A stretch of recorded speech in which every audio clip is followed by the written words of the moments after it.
ايه اصدقائي، هوني ترمت 3 بصلات قسمتن جوانح. هون اصدقائي عم فرجيكم الدجاج، ما شاء الله ما طلع له اي زفرة، لاني غسلته بالملح ونقطة خل. هوني حطيت البصل الجوانح فوق الدجاج، حطيت معلقة اللهم صل على سيدنا محمد، معلقة هالة صغيرة، ومعلقة كاري، ومعلقة فلفل صغيرة، يعني كم حبة هال كيف انتو بتحبوا حطوا، ومعلقة ملح صغيرة، طبعا الملح حسب الرغبة. هوني عم بقشر كيلو بطاطا، لانه كيلو فخدات وكيلو بطاطا،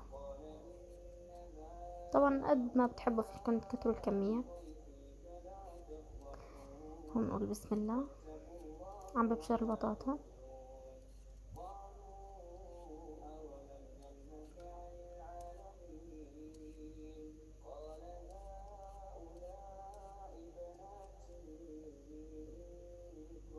انا عندي البطاطا حلوة ما انا مالحة هاي.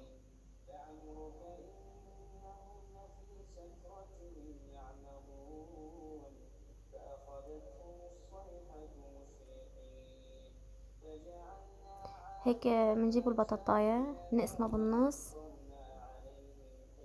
ومنقطعه.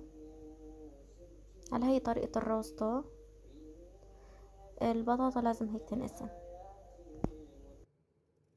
انتوا بتجيبوا السكينة بتقطعوه يمين يسار يمين يسار، كتير سهلة، او كيف بتحبوا انتوا قطعوها.